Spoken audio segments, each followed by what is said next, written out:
What's ahead for our property markets in 2022?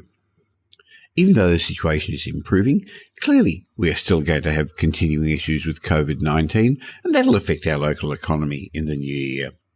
And the socio-political problems that have plagued the world over the last few years, well, they're unlikely to disappear, are they? Yet most analysts and economists agree that our property markets should perform strongly in 2022. But the markets won't be the same. Capital growth won't be anywhere near as strong as it was in the last year. And we're likely to end up with a two-tier property market. So what lessons can we take from 2021 to make 2022 a better year?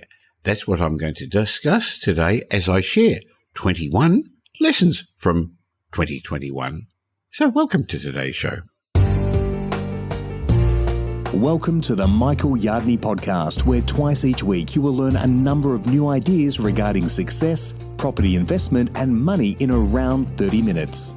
Our show is brought to you by Metropole, who specialise in helping you grow, protect and pass on your wealth through strategic property and wealth advice. Now here's your host, Michael Yardney, Australia's authority in wealth creation through property, who has been voted one of Australia's top 50 most influential thought leaders.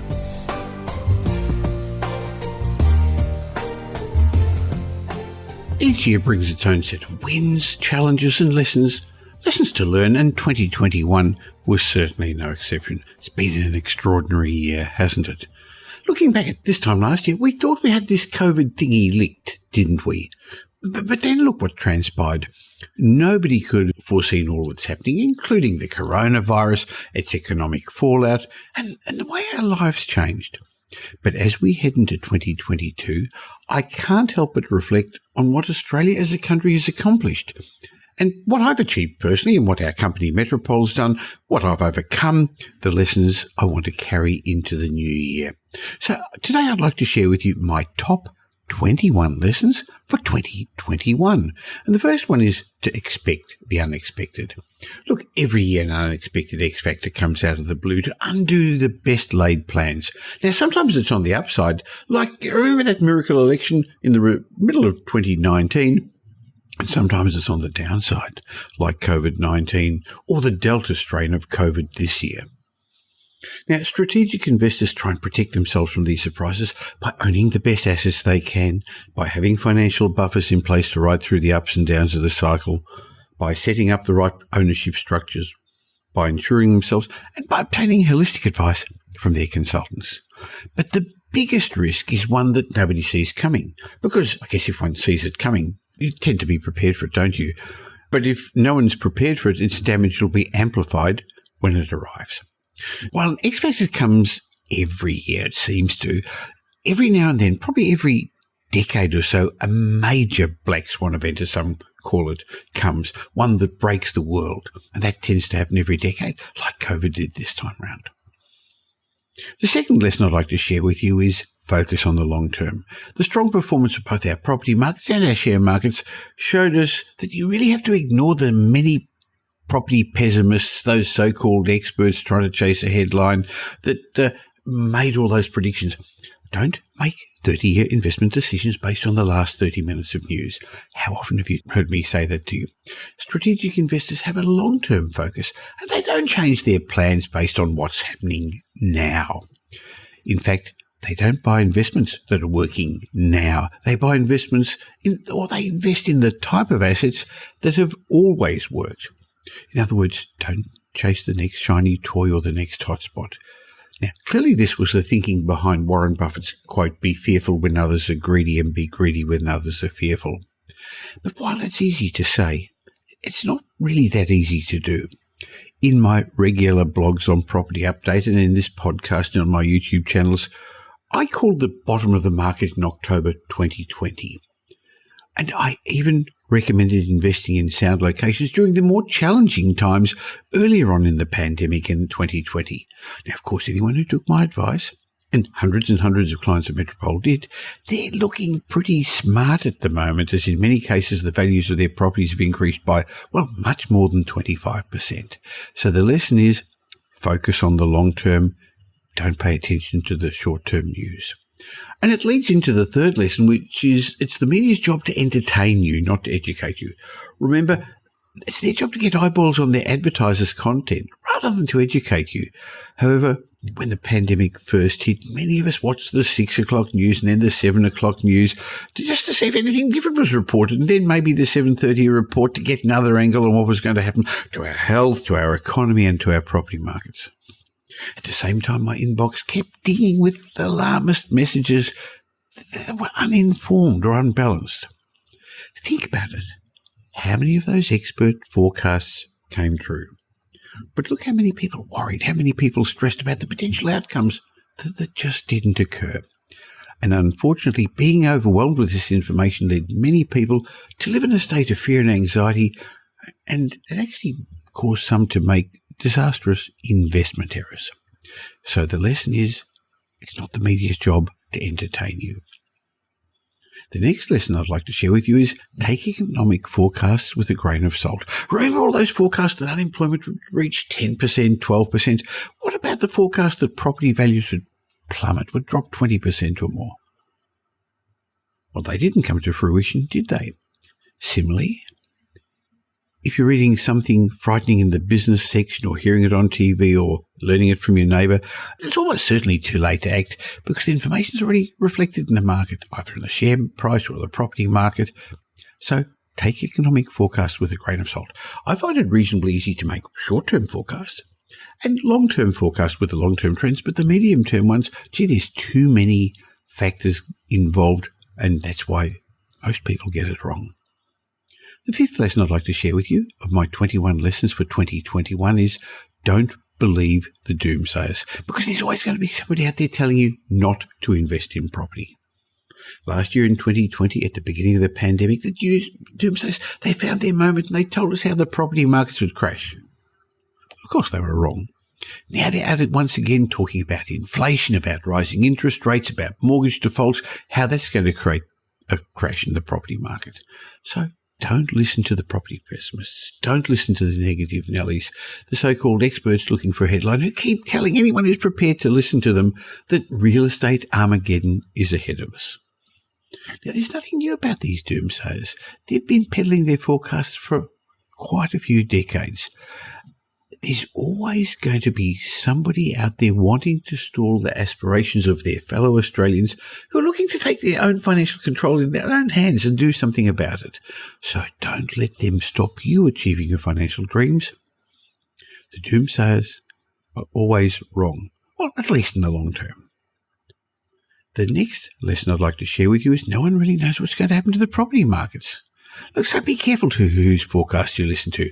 I guess you've already realised there are 25 million property experts in Australia. Everyone seems to have an opinion about property, don't they? But you know what they say about opinions? They're like belly buttons. Everyone's got one, but they're basically useless. So be careful who you listen to.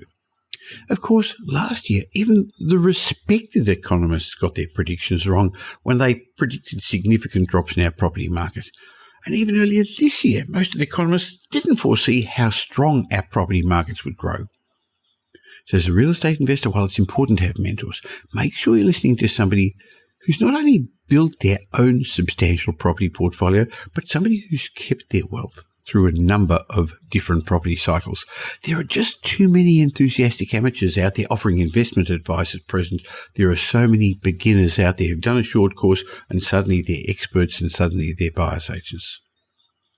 The seventh lesson, of course, is that there's no such thing as an Australian property market. There are multiple markets around Australia, and each state is at a particular stage of its own property cycle. And even within each state, there are multiple sub-markets depending upon price points, upon geography, and upon the type of property. This means that despite all Australians enjoying the same low interest rate environment at the moment, the same tax system, the same federal government, some property markets outperformed others significantly in 2021, didn't they? But there's nothing new about this. Local factors have always driven property market performance. So my suggestion to you is avoid paying attention to the commentary that gives broad generalisations about the Australian property market or even the Melbourne or Sydney or Brisbane property market. The eighth lesson that I want to share with you of my 21 lessons for 2021 is don't try and time the market. Even though they're armed with all the research available in today's information age, economists never seem to agree where our property market's heading. And they usually get their forecasts wrong, don't they? That's because market movements, they're far from an exact science.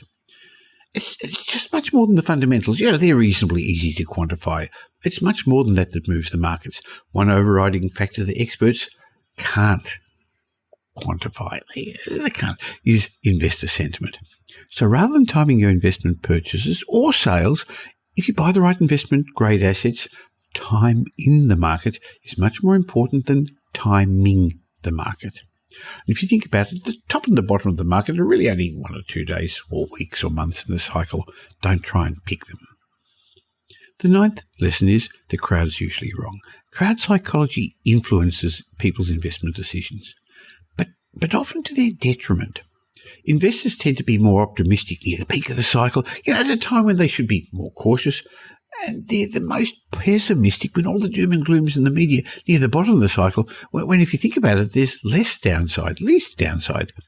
Market sentiment is a key driver in property cycles, and it's one of the reasons why our markets overreact. They overshoot the market in booms, they get too depressed during slumps. Remember, each property boom sets us up for the next downturn, just as each downturn sets the scene for the next upswing. The 10th lesson is property investment's a game of finance with some houses thrown in the middle. How often have you heard me say that? Now, while low interest rates and easy access to loans drove our property markets over much of 2021, the rules of the game are changing, with APRA once again interfering to slow down our housing markets. Moving forward, it's likely APRA is going to bring in even further macro-prudential controls. This means now's a great time to speak to an investment-savvy mortgage broker to ensure you've got the right finance in place for your existing property loans. Maybe you should consider locking in a portion of your interest rates at today's low interest rate. I'm not saying interest rates are about to go up, but I find fixing a portion of my loans a way of protecting my cash flow, giving me some certainty. Don't try and time the interest rate cycle. The next lesson, and it's another fundamental lesson, is invest for capital growth. That should be the key driver for any of your investment decisions rather than cash flow. Sure, cash flow is important and it's going to keep you in the game, but it's capital growth that gets you out of the rat race. So smart investors first build their equity and then they convert it to cash flow. At Metropole, our 40-year analysis of investment returns show that properties with higher rental returns generally deliver overall lower returns for investors. Our analysis proved that over the medium to long term, properties with lower rental returns, but ones that had stronger capital growth, delivered significantly higher overall returns. That's the capital growth and the rental return, while cash flow properties, those with higher rental returns, overall delivered lower returns. What this means is that for those people who invest in affordable suburbs that deliver a high rental return, and those people who've got an expectation of strong overall returns, saying, okay, I've got a bit more cash flow, not as much capital growth, I'm going to be okay, they get the exact opposite result of what they're expecting. This also highlights the significant opportunity cost that you have if you've got underperforming assets in your portfolio. Remember, if you can only afford, 2 or 3 properties, make sure they're all investment-grade properties and that they're working hard for you. Moving forward, I can see we're going to have a 2-tier property market. In many locations, property values have already increased over 25%, and they're going to do more over the next year or so.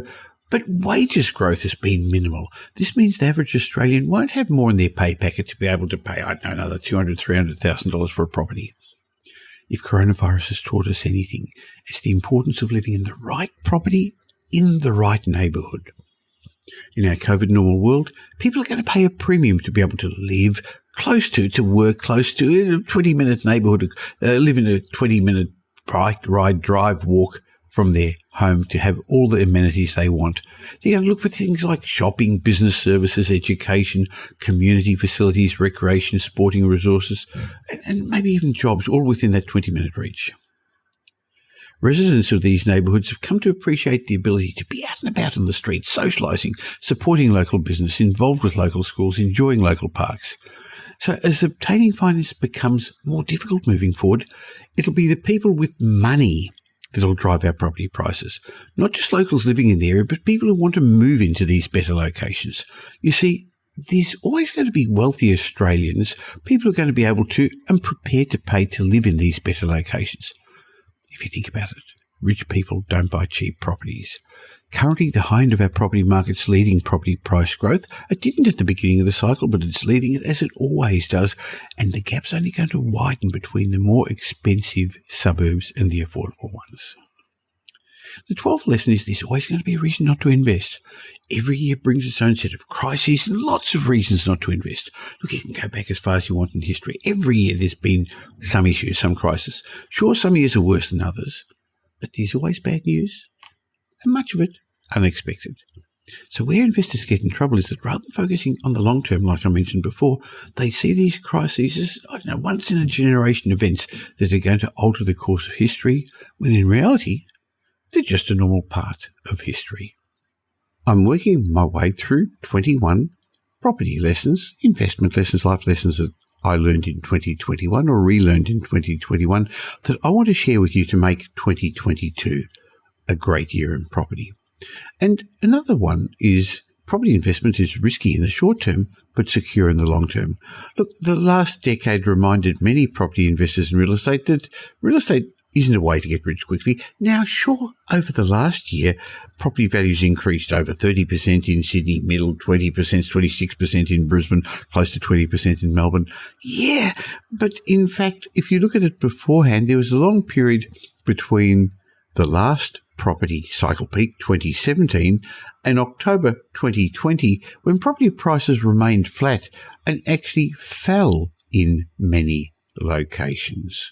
Yet those who stayed in the game used the power of compounding, and that helped them build their wealth. But building wealth takes time.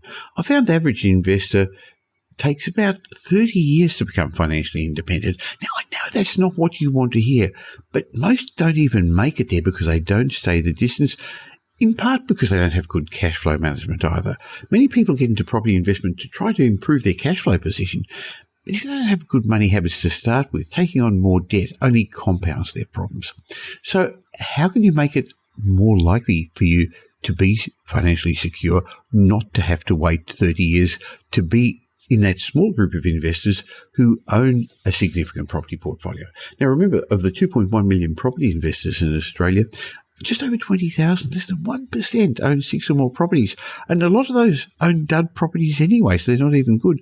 But having the right team on your side, using the right systems, using the right framework, not trying to do it on your own, is one way to minimize your risks.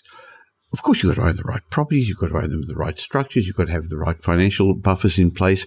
But why not have a chat with my team at Metropole to help put a strategic plan together for you?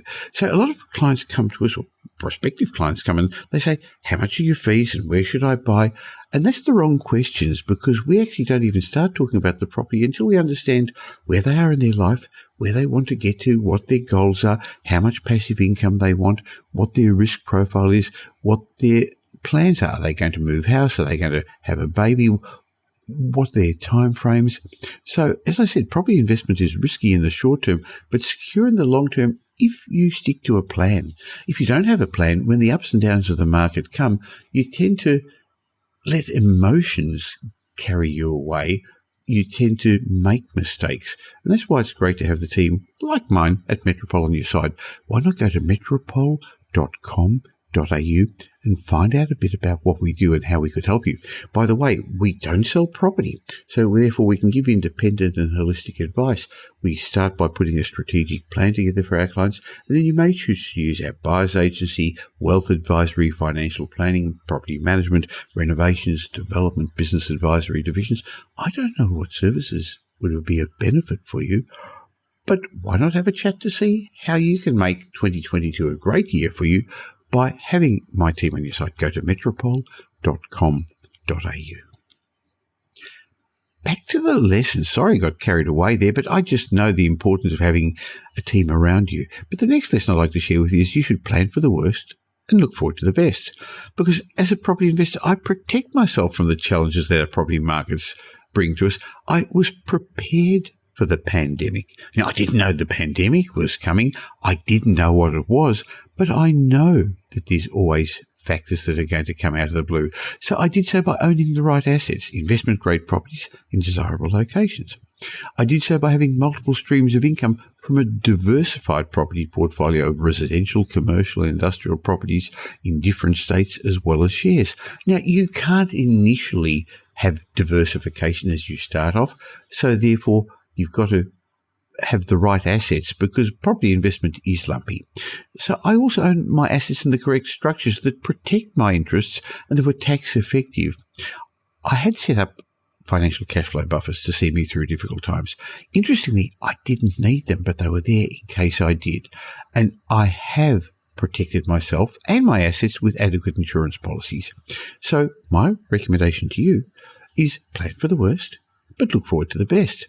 As I said, I didn't have to rely on these protections, but I put them in place long before the challenging times occurred, and having them in place helped me sleep much better when the problems over the last couple of years occurred. But I've learned to protect myself, my investments, because I don't make forecasts. I didn't know when this was going to happen, but I have expectations. Now, there's a big difference between forecasts and expectations. You may have heard me say it before, so please excuse me if you have. But you see, I expect there's going to be another recession in the next decade. But I don't know when it's going to happen. I expect the property market to boom for another year or two, and then prices are going to slow down and in some areas crash. Well, not crash, but go down a bit. But I don't really know when that's going to be. I mean, look at all the economists. They keep changing their forecasts as well. I expect that some of my investments won't work as well as others, but I don't know which they are. I expect interest rates will rise. Now, I don't think they'll happen for another year or two. In fact, I don't know when. I expect there's going to be another world financial crisis at some time, but I've got no idea when it'll happen. Now, again, these aren't contradictions. They're not a form of cop-out. As I said, there's a big difference between an expectation and a forecast. An expectation is the anticipation of how things are likely to play out in the future based on my perspective of how things worked in the past. And fortunately, having invested for over 5 decades now, I've got reasonably good perspective. So the expectation is the anticipation of something going to happen, while a forecast is really putting a time frame on that expectation. Of course, in an ideal world, it would be fantastic to forecast what's ahead for our property markets with a great level of accuracy. Now, I think I can do that in the short term, and I think I can do it for the long term because that's much easier, but medium-term forecasts are very difficult. Now, sure, there's all those statistics that are easy to quantify, but what's hard to identify exactly is how millions of strangers are going to act in response to the prevailing economic and political environment. So I know every year an X factor is going to crop up, so I plan for the worst, but I expect the best. The 15th lesson I'd like to share with you of my 21 lessons for 2021 is you can't rely on one stream of income. Now, you've probably noticed that successful investors, business owners and entrepreneurs, they enjoy multiple streams of income. They strategically go to great lengths to make sure that they've got money coming in from all directions. In other words, they don't have all their eggs in the one basket. Unfortunately, many Australians learned this lesson the hard way over the last couple of years, with some unfortunately losing their jobs, others having to work fewer hours, having their work hours cut back, yet others losing their life savings, as many small businesses went broke over the COVID period. And even though we're through the worst of the economic downturn related to this COVID pandemic, there's always going to be issues to contend with. Look, it may not be a pandemic next time. It could be personal health issues. It could be your inability to work. Sure, it's hard enough for some people to figure out how to create a single source of income, let alone multiple streams of income. But in my mind, you've got no choice. Rather than relying on your job as an income source, become financially fluent. Learn to invest. Develop multiple streams of income. Now, another lesson I'd like to share with you, and I've said it in a slightly different way before, is there's always risks associated with investing. So don't be afraid of failing, because the biggest risk is not doing anything to protect your financial future. Sometimes negative experiences, mistakes and failures can be even better to learn success because they teach you something new, something that another win a success may not actually teach you. However, we're often so driven to get things right that we fail to see the value when we get things wrong. Now, none of us like to fail. Instead of that, we wish things had been different, or maybe the fear of not doing anything is paralysing you from doing things. If you get it wrong, and you will, learn from your mistakes and make it count by doing it better, by doing it differently next time. One failure can, with time, help create many successes. The 17th lesson I'd like to share with you today is cautious optimism is better for your investment health than being a permanent pessimist. Look, life isn't fair. Get used to it. But having said that, optimists are more successful in all areas of their life than pessimists. And so-called realists, who are just pessimists in disguise, don't do as well as optimistic people. And this is just as important in the realm of investing. Now, this doesn't mean that you should just walk around smiling all day and be unnecessarily happy. It does mean, though, that you should have an ability to look at any situation, and while it might be tough, you're able to look around the corner and see the possibilities rather than the difficulties. Those who've got high expectations usually rise up to meet them. The 18th lesson I'd like to teach you today is that time is a limited resource, so don't waste it. We've all got 1,440 minutes every day, but some of us squander it, waste it, or don't use it efficiently. The last couple of years reminded us how truly valuable time is when they took the opportunity to do things that we enjoyed away from us. You can lose money, but you can get it back. If you're sick, hopefully, usually you get your health back. But once time's gone, it's gone. It's irretrievable. So start to capitalise on the time that you have and get a whole lot more done. Now, the problem is many people confuse moving with progress. Just because you're doing a lot doesn't mean you're getting a lot done. I found many people just seem like they're running in the same place, aren't they? Interestingly, work from home over the last couple of years has taught me to be much more efficient. I get lots more done in those 1,440 minutes I have every day. Another way of looking at time was brought home to me in 2021, and that is that life is short. On some level, most of us know that life is short, but 2021 and the lockdowns taught us and solidified the fact that we don't get a second chance, and the importance of truly appreciating what we've got, who we've got, is important. So be grateful for the things you've got in life and enjoy it. The 19th lesson, as we get through our 21 lessons for 2021, is the only certainty is change. Look, we all face changes every day, whether it's simply a change in the weather or something as significant as another wave of the coronavirus pandemic that we got throughout the year. Changes are a normal part of life. The problem is most of us don't like change. We like certainty. However, learning to expect change has brought me hope during the challenging and the unexpected life events that I've gone through. I've come to realise that it's not the circumstances, it's not the change that dictate how my life will go, but rather how I handle those changes, how I handle those disruptions.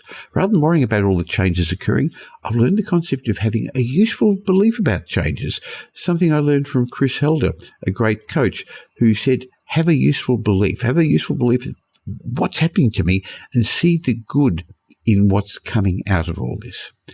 The more I feel in control of my life, the more comfortable I feel and the better I perform in all areas of my life. The second last lesson I'd like to leave you with today is worry better. Fact is, most of the things you're going to worry about, most of the things you fear, never will happen to you. They're just monsters in your mind. And if they do happen, they're most likely to be not as bad as you expected. But forget the saying, don't worry, be happy. Instead, my recommendation to you is worry the right way. It's better than not worrying at all. You see, worry can play an important role in your life, but it doesn't have to be destructive. Now, we're all wired to worry. That's because worry has an evolutionary benefit. It drew your attention to the fact that there are some things that you should be doing while there are other things that should be avoided. Those who worried correctly in the past survived. They evolved. But today, time spent worrying is time that you could spend identifying opportunities or taking actions. Worrying about the right things can motivate you, but if you find it unproductive, try to take your mind off those things by getting engaged in some other activity. I've learned the trick of limiting the amount of time I worry. I was taught the concept of telling myself to put a 5-minute, a 10-minute limit of worry time, and then forcing myself to move on by focusing on another task, engaging in something else, a different activity. Hey, it's a good trick to learn. Try that next time. Okay, I'm allowed to be cross. I'm allowed to be upset. Boy, I'm allowed to worry, but at 12 o'clock or 2:05 or whatever, I'm going to stop and I'm going to move on. And the last lesson I'd like to share with you today is this too shall pass. How often do we need to hear that the world as we know it's coming to an end before we realise that the world as we know it is not coming to an end? Now's the time to take action and set yourself up for the opportunities that are going to present themselves in 2022. And as I said earlier on, there are still opportunities in the property markets over the next years, but you've got to be much more careful moving forward. The rising tide won't lift all ships. Some properties are not going to increase as much in value, and as you've heard me say in these podcasts before, we're going to end up with a two-tier property market. So when this cycle eventually ends, you've got to own the right sort of properties and not be left with underperforming properties, because they're likely to languish for a long, long time. So if you want to take advantage of this cycle, if you want to build your financial independence, why not have a chat with my team at Metropole? Go to metropole.com.au, find out about what we do, leave us your details. As I mentioned earlier, it all starts by putting a strategic plan together for you, and then we'll help you implement the plan. What the plan's really doing is bringing your future into the present, allowing you to do something about it. By being strategic, you're much more likely to outperform the averages, and we'd love to be part of your ongoing wealth creation journey. Metropole.com.au. Now here's Michael's mindset message. Remember, a change in your thinking will lead to a change in your life. I write a lot about money and property in my blogs. I discuss it in my podcasts, but when you get to know me, you'll realise that I believe true wealth is what you're left with when they take away all your money. Sure, money's important in some aspects of your life, but it's not important in others, is it? So in today's Mindset Moment, I'd like to share with you a list of things that you'll regret in the future if you don't do them now. It's a way of me emphasising the point that money is important in those areas where it's important and not at all important in other areas of your life. So number one, put your health and wellness above everything else. There's an old saying, if you don't have your health, you have nothing. I think that's true. Number two, take the time to do the things that you love. Now this may sound cliche, but work less and play more. You'll never regret taking a vacation, engaging in a new hobby, or spending a day with those who make you happy. The third thing I'd like to remind you is to stop taking life so seriously. Why are you taking it so seriously anyway? When you think about it, most of the things you worried about in the past never really occurred, did they? The fourth thing I'd like to share with you is always say what you need to say. If you love somebody, tell them. If somebody hurt you, tell them. If you've got trouble expressing your feelings, write a letter, do an email. Make sure that those around you know each and every day how you feel. The fifth lesson is open up your mind to possibilities. If you have a closed mind, if you stay in your comfort zone, you'll never get to the next level. You'll never truly enjoy life. The sixth lesson I'd like to share is follow your own path, live a true life, one that's true to you. Stop comparing yourself to other people and stop trying to be a perfectionist. Stop living a life based on the expectation of others or what you think others are achieving. Because when you look at Facebook and you look at Instagram, you're seeing their highlight reel. You're not seeing all the bits on the cutting room floor. Another lesson to know is stop living in the past. Right now, you need to throw away the regrets from the past. It's gone. There's no point dwelling on what could have been. Doing so is only going to rob you of the joy of what's happening at the moment. The past doesn't exist other than a memory. It's a mental story, and it can't be changed, so move on. I guess that brings me to the next lesson. Accept the things you can't change. Lesson 9 I'd like to share with you to show you that there are 12 things at least that are more important than money is practice mindful living. Mindful living will slow down time. It will enhance the present moment. It'll fill what could have otherwise been mundane days with awe and with joy. Appreciate what you've got. Be grateful for what you've got. The 10th lesson is stop chasing money, fame and possession. I know we crave wealth, prestige, fame and popularity. We crave material things, beautiful people, the next big toy, the shiny object. We mistakenly think that happiness is going to arrive when we meet these goals. Instead of enjoying our life, we seem to be in constant pursuit of something other than what we've already got, what we got right now. At the end of your life, your expensive BMW, that's not what's going to be flashing through your mind. You're more likely going to be remembering about the memory of a loyal dog or a loved one. So stop chasing material possessions. There's no real happiness there, only an endless pursuit. And another lesson I'd like to mention to you is always practice gratitude. I've already said it briefly before, but you'll never ever be wealthy if you're not grateful for what we've got. And you live in the best country in the world, the best time in history. Enjoy it, appreciate it. And the last thing that's more important than money is love. Pay attention to all the sources of love in your life, and you'll develop a growing sense of abundance of how much beauty surrounds you each day. So, remember, there are many things in this life more important than money. Now, I'm not sure when you're listening to this show, but it's either right at the end of 21 or hopefully early in 2022. And if so, I hope this is going to be a great year for you. And I look forward to bringing you the Michael Yardney podcast twice a week. If you haven't already, please subscribe on whatever app you're listening to. But in the month of January, we're going to be bringing you 3 shows a week, my summer series, enabling you to catch up with some of the old shows, because we've done close to 400 shows. So over time, lots of new listeners haven't had a chance to listen to some of the classic content that we're going to bring you again. I'll be back again real soon, but in the meantime, you can catch me on social media. Just look for Michael Yardney, or join me in my private Facebook group. Go to Facebook and look for the Property Update private Facebook group. But if you got some benefit from these lessons and you know somebody else who would benefit, please tell them about the show as well. That would be doing me a real favour in my quest to make as many people as financially affluent as possible. As I said, I'll be back again real soon. In the meantime, have a great week. Make it a great week. Thanks for listening to this episode of the Michael Yardney podcast, which was brought to you by Metropole, who help their clients grow, protect, and pass on their wealth through strategic property and wealth advice. If you like what you heard and don't already subscribe, you'll find us on iTunes or on your favourite Android app as the Michael Yardney podcast. Watch out for our next show, which comes to you twice a week, and you'll learn some new ideas about property investment, success, and money in around 30 minutes. To get more of Michael's thoughts, go across to www.propertyupdate.com.au and sign up for his daily morning briefing, and you'll hear from not only Michael, but a group of leading property success and money experts.